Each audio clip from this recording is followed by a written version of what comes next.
ಕಾವ್ಯದ ಹುಟ್ಟು.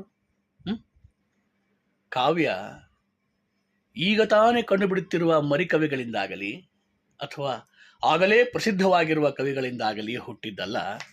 ಅದಕ್ಕೆ ಬಹುದೀರ್ಘವಾದ ಪರಂಪರೆ ಇದೆ. ಇದು ಮುಖ್ಯವಾಗಿ ಮಾನವ ಪರಂಪರೆಯೇ ಹೊರತು ಯಾವುದೋ ಒಂದು ಜನಾಂಗದ, ಒಂದು ಭಾಷೆಯ, ಒಂದು ಜಾತಿಯ ಪರಂಪರೆ ಅಲ್ಲ. ಈ ಪರಂಪರೆಯಲ್ಲಿ ವ್ಯಾಸ, ವಾಲ್ಮೀಕಿಗಳು ಹೇಗೋ ಹಾಗೆ ಹೋಮರ್, ಡಾಂಟೆ, ಶೇಕ್ಸ್ಪಿಯರ್ ಮುಂತಾದ ಕವಿಗಳು, ನಮ್ಮ ಪಂಪ, ನಾರಣಪ್ಪ ಮುಂತಾದ ಕವಿಗಳು ಇದ್ದಾರೆ. ಈ ಪರಂಪರೆ ಆದಿ ಕಾಲದಲ್ಲಿ ಆರಂಭವಾಗಿ ಅವ್ಯಾಹತವಾಗಿ ನಡೆದು ಬಂದಿದೆ, ಈ ಮುಂದೆಯೂ ನಡೆಯಲಿದೆ.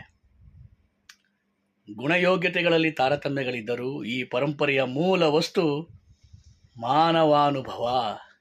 ಆ ಅನುಭವ ವ್ಯಕ್ತವಾಗುವುದು ಆ ಕಾಲ, ದೇಶ, ಭಾಷೆ, ಪ್ರಕೃತಿಗಳಿಗನುಸಾರವಾಗಿ ಬೇರೆ ಬೇರೆ ರೀತಿಗಳಲ್ಲಿ. ಇನ್ನೂ ಹೆಚ್ಚಿನ ವಿವರಗಳನ್ನು ಮುಂದಿನ ದಿನಗಳಲ್ಲಿ ಕೊಡ್ತೇನೆ. ನಮಸ್ಕಾರ. ನಿಮ್ಮ ಪ್ರದೀಪ್ ಪರಾಕ್ರಮ. Thank you.